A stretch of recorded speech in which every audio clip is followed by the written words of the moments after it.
Thank you so much for joining me. This is my Why with One Stop, and today I have a longtime client, friend, and knowledge broker himself, Bob Ladue, who is with Coastal Mortgage and Realty to talk about pre-quals versus pre-approvals versus DUs. What do we need to have on what? All that fun stuff. So, Bob, I'm going to let you do a quick intro about who you are, and then we can get into talking about the kind of three main pieces. Awesome. Thanks, Sam, for having me. I'm Bob Ladue, Coastal Mortgage Realty. Been doing this for, 21 years now. Got my license back in 2004. Started kind of on the real estate side, went into the lending side, became a broker, and just really enjoy educating people about the whole process. So this is kind of a cool topic. I think it comes up probably every year, every other year in many different offices. And it's just great to be able to put it out there and kind of squash all the terminology and the mistakes that people see out there. And it's just it's our business, right? There's a lot of terminologies and acronyms that the average person walking down the street just doesn't know. It might misspeak, and heck, there's a lot of people in our business that Yeah. misspeak and misquote things. So it's not just the average person that's not licensed. Well, because we live and breathe. I mean, we're in this stuff all day long, so we take it for granted and forget sometimes. And as things are starting to hopefully it's like pick up back up a little bit, figure it's let's get a baseline so we can help provide service for our clients. So what's the difference between a pre-qual and pre-approval? I mean, it sounds like it's the same thing. Yeah, great question. And it's actually quite different. So a pre-qualification I don't think should exist personally. I think it's kind of a waste of time, a waste of paper, and wasting both parties' time. So a pre-qualification is literally someone calling their bank. Let's say it's a retail bank. I don't want to actually put a name out there to throw anyone under the bus, but just saying, hey, here's my income, here's my assets, and how much am I approved for? And then that banker might say, okay, you're approved for $1 million house. Okay, great. You're pre-qualified for $1 million house. There's no discussion of interest rate. There's no discussion of term. There's no verification of absolutely anything at all from that buyer if we're talking about buying situations. So it really means absolutely nothing. So it's like just kind of an intro thing, just going, sure, that's great, kind of trying to get them excited, but we have no idea if they actually could Yeah, purchase or typically do means anything. nothing. I mean, as a licensed mortgage broker, once I take an application, it pushes me into regulations of where I actually have to provide a quote, an interest rate, closing cost. Um, there's such limited information provided for a pre-qualification, nothing's verified. So there's really no quote given, no interest rate given, no research, no verified on financials. So it's really nothing. A pre-approval is much stronger. So a pre-approval is pretty much the same as a loan commitment, or which sometimes a loan commitment would come from a financial advisor that someone might hold a lot of assets and they Hmm. might pledge their assets. So typically a private banker, several million plus might have a loan commitment letter that's just as strong as a pre-approval letter. Okay. Pre-approval letter is when someone actually fills out an application. An application is going to have name, address, birth date, social security number, employment information, whether they're self-employed or just employed by someone else, an employer, the length of time they've been at that employer, the position, the type of pay they receive, whether it's a salary, whether it's commission, whether it's bonuses, whether it's stock bonuses. Then it's going to go into assets. It's going to go, what type of assets do they have? How long have they had those assets? Are those assets deferred taxes? Are they at the age to access those deferred taxable assets?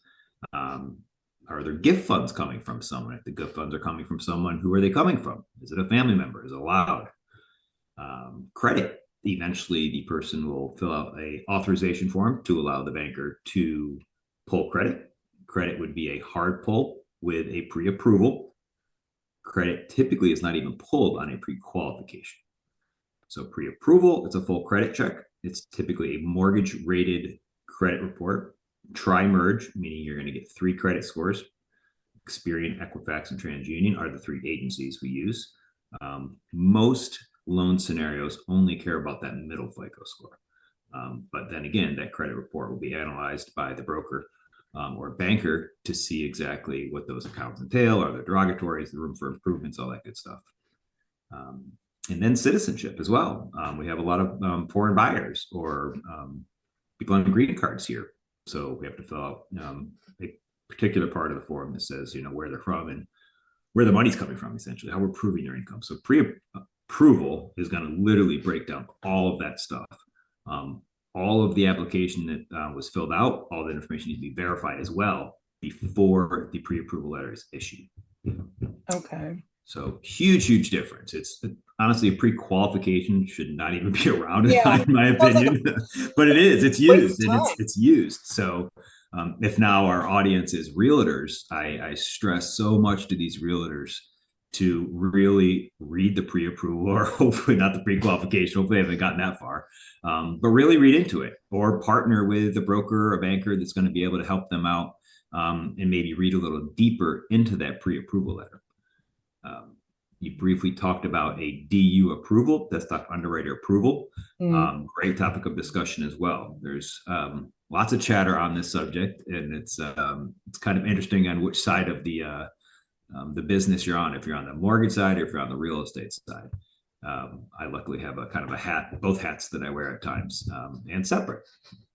The So, DU findings is actually a Fannie Mae backed underwriting guideline, I guess we call it. okay. So that is only derived when a full application has been filled out, including credit. And then it's kind of like an automated underwriting approval based upon Fannie Mae's underwriting guidelines. So it will have a ton of personal information on there. Social security numbers, birth dates, income, credit, basically everything you don't want people to see that's not in your, I don't want that in my sphere of file. influence. Right. So legally, mortgage brokers or bankers are not allowed to pass out DU findings to realtors. Okay. On the other side, if I'm working with a realtor, I say ask for it. Again, the more information you can get for your client, the better. If you're a Right. listing agent and you receive 10 offers and you get a pre-approval from one, you get a pre-qualification one, you get DU approvals from a few, the more information you know, which will essentially have the DU approval will have a lot more information. Well, yeah. That's going to be able to inform your seller on which offer to accept. Again, the realtor should never have that in their possession. The broker or banker could lose their license by supplying that. Does it happen? Absolutely, and quite often. There are many realtors that list that they require DU approval to accept an offer, which is actually illegal, or forbidden. It's illegal in Florida. I don't know if it's actually illegal in California, but it is highly forbidden, where the banker or broker could lose their license if they actually pass on personal information. The mortgage broker that pre-approved the buyer could get permission from the buyer to pass on that information to the realtor if they chose. But again, it has to be written permission Right. from the client to basically divulge all their personal information, which it's got a lot of information. It does. But on the mortgage side, there's a lot of laws we have to follow. I believe it was the FCRA regulation, the Fair Credit Reporting Act, that is the kind of the law in place that restricts us passing out, mortgage brokers passing out DU approvals to realtors. So people can actually look that up online if they choose to dig deep. So I'm going to circle back before we get too far out. So one of the things I think people are not realizing, and you know how I nerd out on my forms, now that we do the buyer broker, now that it's required state law AB 2992, as we all know, and then last fall within our settlement and everything else, one of the items in there that I know agents are not doing is within 5 days, the buyers to provide all their financials, that's proof of funds, pre-approval, pre-qualification to that agent, and typically really to the broker, because the broker has the 5 days to review the file to decide if they're going to keep it or not. So I think it's a really big point to point out to all of our buyer agents and even TC's working with buyers agents to remind them, hey, one, get those docs within 5 days, but two, what does that mean? Like you're about to waste, you could be potentially put in a button seat, as we say, driving around this person who has no buying capability and they're unable to perform, and then you've just wasted all this time with no pay. Sam, if you could say that like 100 times over Yeah. in this little Zoom call, it's probably not enough. There are so many realtors that will hop in their car and drive people around for weeks and months without ever seeing that they can actually buy the houses. Yeah. And again, it's a tough spot though, right? Think if you're first time home buyer and you're out there, you just want to look at homes, and you don't want to go through the pre-approval process. You don't want to get your credit checked. You don't even want to go through pre-qualification process. It's tough, right? I mean, and we're here to educate them on both the real estate or the mortgage side. And I put myself in that position as well and think back, well, would I have gotten pre-qualified or pre-approved before I went to look at homes? Probably not. But if I am taking the time from a realtor and wanting them to show me houses, I want to be in the right price range. I really do. Right. So educating them on the buyer agreement, hey, you're going to owe me this money. Do you have this money you're going to owe me before you sign this document? Probably a good idea. Yeah. And at the same time, that's a perfect opportunity for the realtor to discuss, how in depth have they actually gone on their pre-approval? Do they know what the expected interest rates are? Do they know the terms? Do they know the taxes on these homes, the Melrose on these homes? There's a lot that goes into play. And are they pushing their boundaries? Have guidelines changed? I mean, my gosh, guidelines change in the lending industry all the time. Pre-approval could be a year old, or I was pre-approved 4 years ago. Well, they might have changed jobs 6 months ago, and now they're not pre-approved, even though they had the same income. They might be self-employed now. We can't use that income. So having updated docs is huge. Partnering with a mortgage broker or banker for a real estate agent, I think, is of the utmost importance because it will literally make their job easier, especially when taking on a new buyer. Taking on a seller, right? You want to be able to talk to your sellers. Hey, we're going to have all these people coming through the house. We might have multiple offers.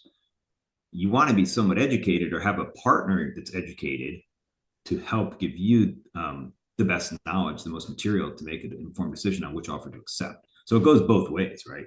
Right. And if you're just a real estate agent not licensed in the mortgage business, partner with someone. It's huge, huge, huge. Most brokers will review pre-approvals that come across the desk, and they will also pre-approve other buyers to let you know how much they can afford before you start showing them houses. It's not a paid service; it's just a free service, and why not utilize it? It just makes your expertise so much stronger in the whole transaction. And lending is a big part of the transaction. So. Well, I think it circles back to, when I've talked about it for years and like we have a team. There's a group of us kind of on call. You get a new file or a new deal comes over, you get a new buyer. I'm around. We have an escrow company that you work with. We have a title company. Like everybody has, I think a lot of realtors feel and don't realize that the TCs and all of us, we're part of this team. We don't have jobs unless they're out buying and selling homes. So tap into us. We're here to like all of our success is intertwined, and the more we can support each other for a strong offer by let's review it, let's make sure everybody knows what's going on. They know their boundaries. You don't have an upset buyer who's reaching for the stars. And I'm not saying don't do a little stretch, but we all want top ramen only so long every night. Like they And need I to. think I think most of us, well, I was gonna say most. I know you and I, we actually like our jobs. We, Yeah. we like looking over files. We like, getting into the nitty gritty of stuff that people don't know. And we like learning too, because our jobs are constantly, constantly changing. We learn, I mean, how many Oh, forms get updated every year for you? It's unbelievable, I'm right? already getting We ready for the next constantly ask you engagement questions too. on that. Like who knows what's going to happen? Yeah, and again, that's you also want to team up with someone that does have that education that stays up to date on what's going on because I mean, in all sectors, title changes, Yeah. disclosures change, Thank lending you. guidelines change, real estate buyer agreements change. So it's like we are Everything. always continuing our education, and we always will, right? That's the thing, we always will. That's why I love this job because I can't get bored. There's always something new to learn. There's some new catastrophe. There's something insane that's coming up. Like, ugh. So what do you think is I mean, like you were saying, what are some of the red flags? What are are there keywords or things that people could be looking at that you go, I need to call this lender and double check this? Yeah, great. That's another great one. I just spoke on this last week, or maybe it was the week before. A pre-approval letter coming over that's dated, 2024. obviously have to look into that. Has this person changed jobs? Have assets changed? I have a client now has a ton of most of their assets are in one equity, one stock, and that's fluctuated quite a bit over the past few Yeah. months. So it's made some drastic changes over the past few months in regards to the purchasability, right? Because it was a large down payment loan. That's something to kind of just check into and keep the finance in mind, essentially. Know what the markets are doing. Know what interest rates, if they're going up or down, or stock market's going up or down, especially drastic moves like we've had recently. You just want to be aware of that. Licensing, make sure there's a license number on these pre-approval letters. Ideally, you should be getting a call. If, let's say you're a listing agent, you've got a bunch of pre-approval letters coming over from these buyers.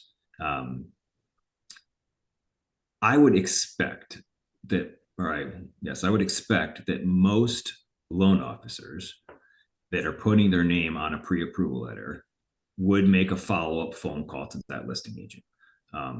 I've been doing that for years, and I would hope it's becoming more common. It might not be, but having a voice to tag along with the pre-approval letter is huge.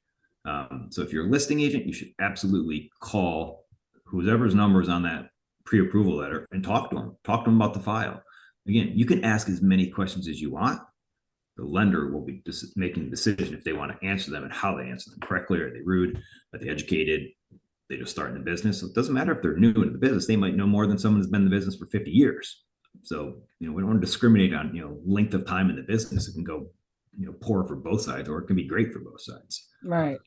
It would be great if the pre-approval letter was customized to match the terms that offer, came to you on. Mm-hmm. That's kind of a little thing that's kind of, I feel it's not too hard to update a pre-approval letter. If you're a listing agent, you should know if there's anything going on with the HOA. If there are any restrictions in regards to the property, and for financing restrictions, maybe it won't go VA or won't go FHA. Items for that could be some bars on the windows, or termite clearance is just impossible. It's not going to happen. Well, you probably have to know what type of loan you're going to accept. So as a listing agent, not to go off topic, but again, have a lender that's working with you, and definitely, see what all of the options are for your listing. What types of financing can be approved and closed for your transaction, for your listing.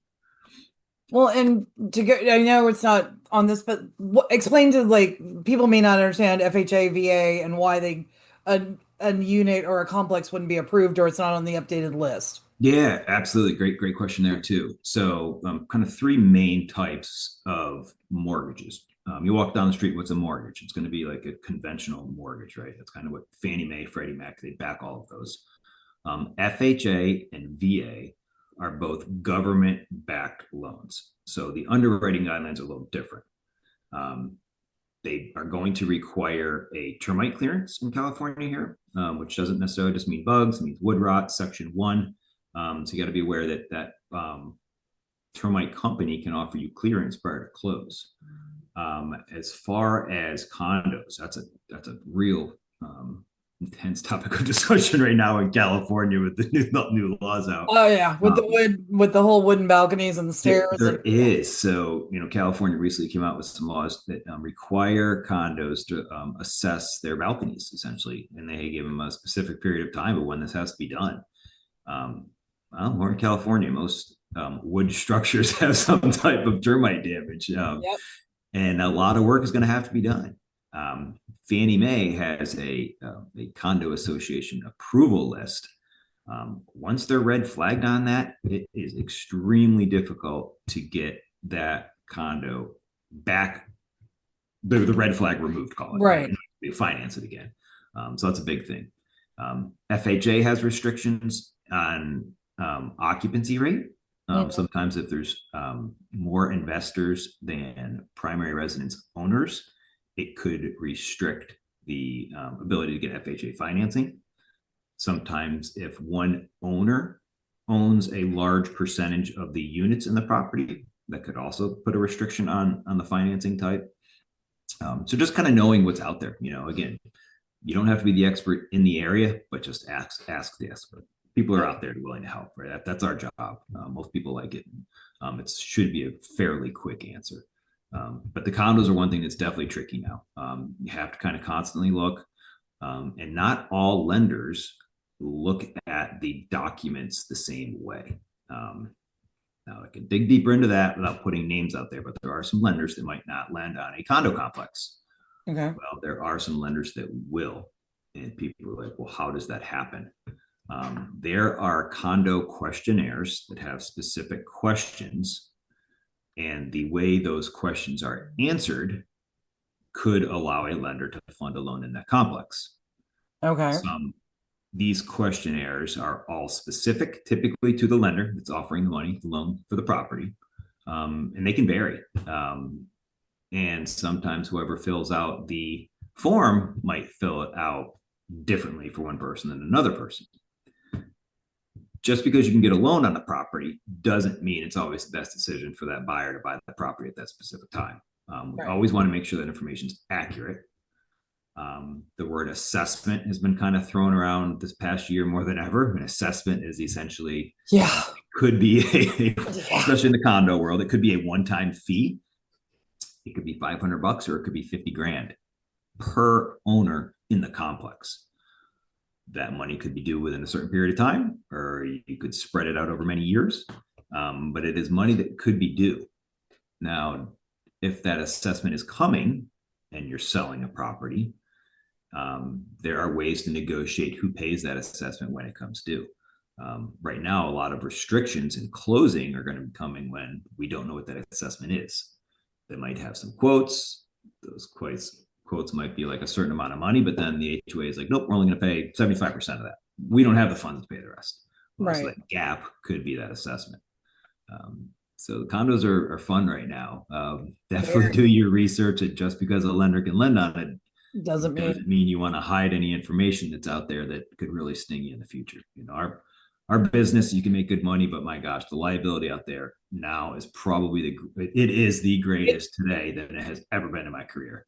I have to say, I don't think people in my role have ever been as needed, truly, as we are now. Like, it's not just paper pushing. It's not just, you've got to know what's required on what property and why, and be able to explain it and kind of help out, because there's so many agents that jumped in, during the pandemic and everything, that did not get the support and training because you didn't have the in-office time, you didn't have the floor time, you didn't have all of that, and they have no idea, and they haven't asked for, they're like, I can't afford a TC. And I had a new client that I was talking to. He's like, well, I haven't been making any money. I said, I will pay for myself.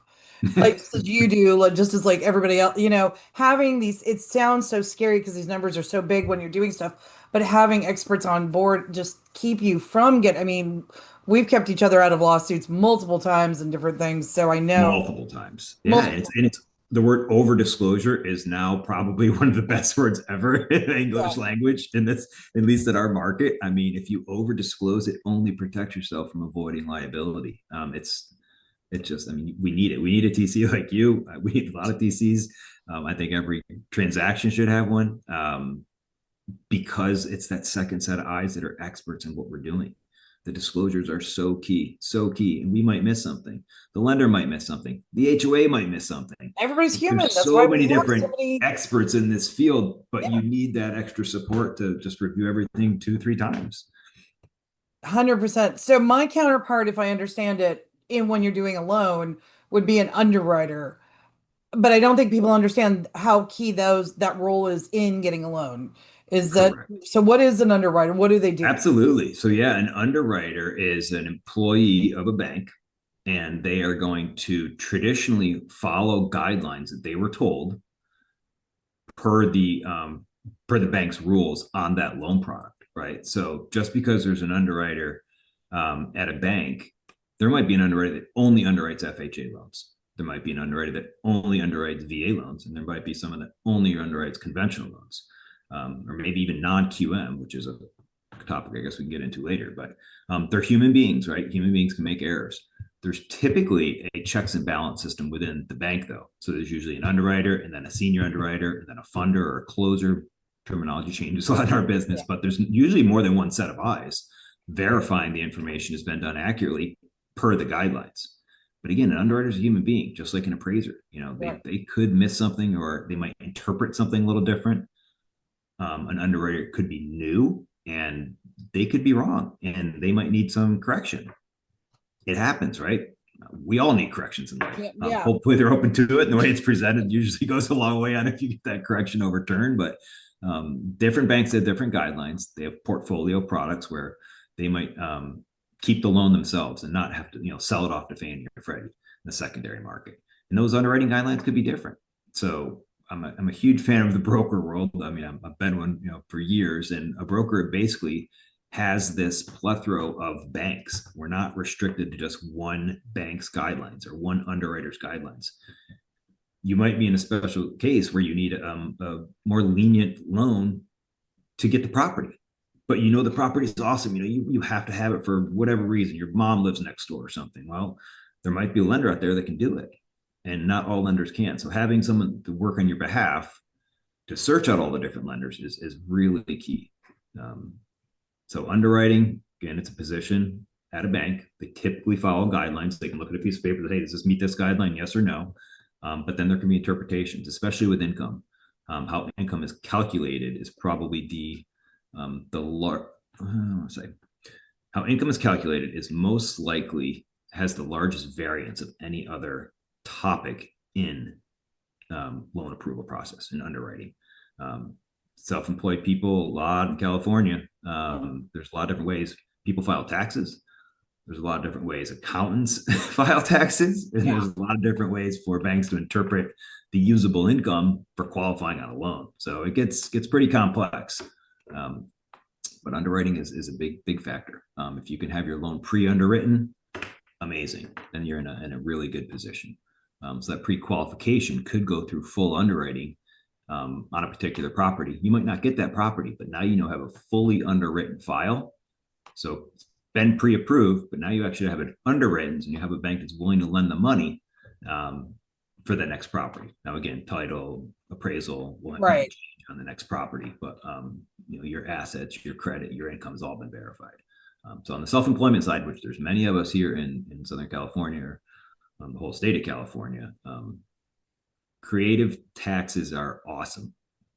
But when you go to buy a house, just make sure that creativeness matches up with the lending guidelines.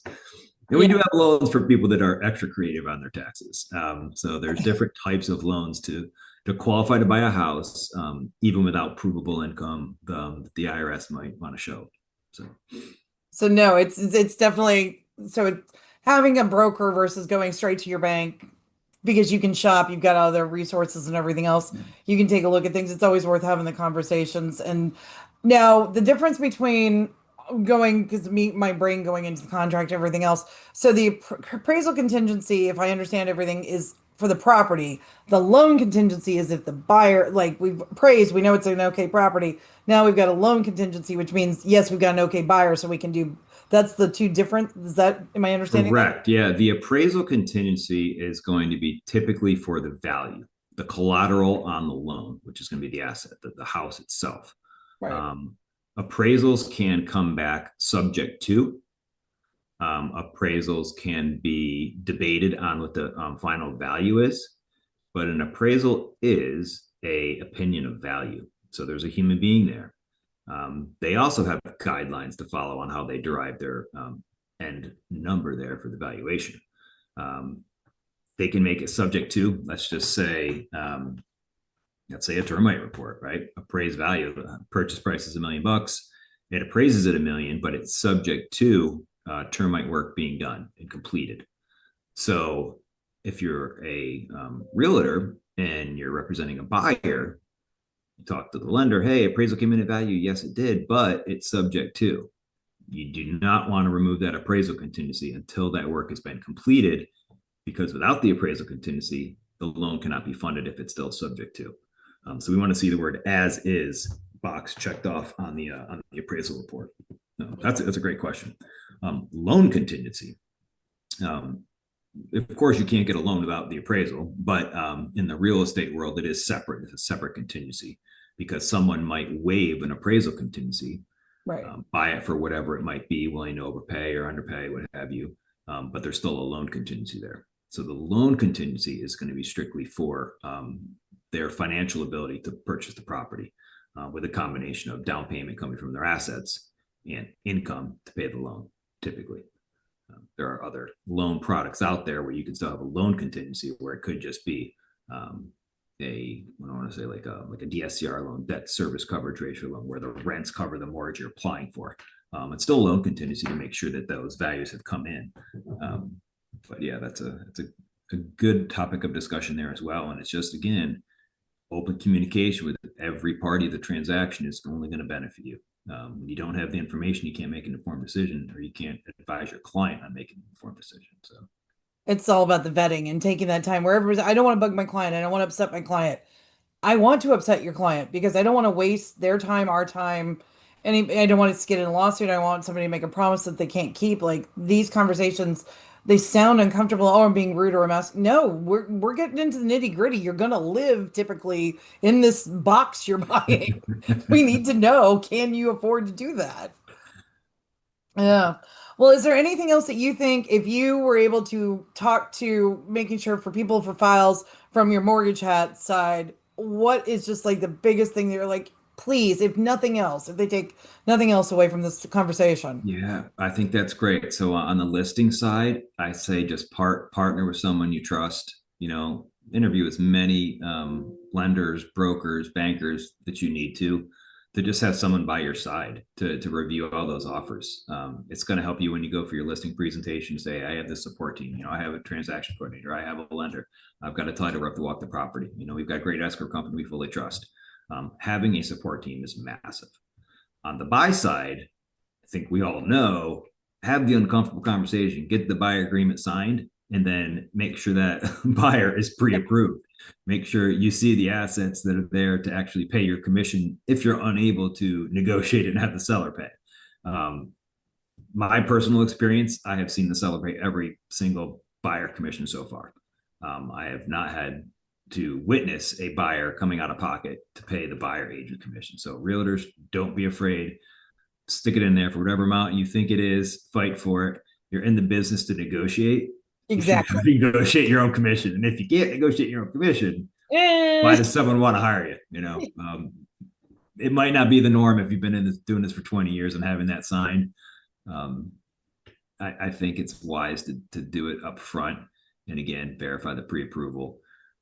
Again, on the buying side, if you're buyer representation, have a lender review the pre-approval for you. Just work with someone, have a support team. It's no work for you to make a quick call or a text to have someone verify this information. Be like, they want to see this property. It's 100K more than they can afford. Can they stretch it? Have the conversation with the lender, and bring the buyer in so you can all be on the same page. A three-way phone call, great. Yeah. As long as that buyer allows the lender to speak to you and the realtor and disclose more information, that lender can tell you everything. And that's only going to make your life easier. It's going to have you better serve your client in regards to, getting a successful closing and hopefully sooner than later. Well, exactly. And being able to build that network, as we know, everybody's like, well, I don't have time for these little things. That the relationships are truly what's going to keep this industry going. And, reminder as we were talking about, because I know everybody's not used to it, and we've been talking about buyer broker agreements for years. It's now state law. Any real estate transaction, commercial, vacant land, everything else is now AB 2992. It is state law to have that signed as early as the law states, as early as like convenient, but prior to an executed doc. So if you have to throw it in the other, just my little risk management thing, but this is not an option, guys.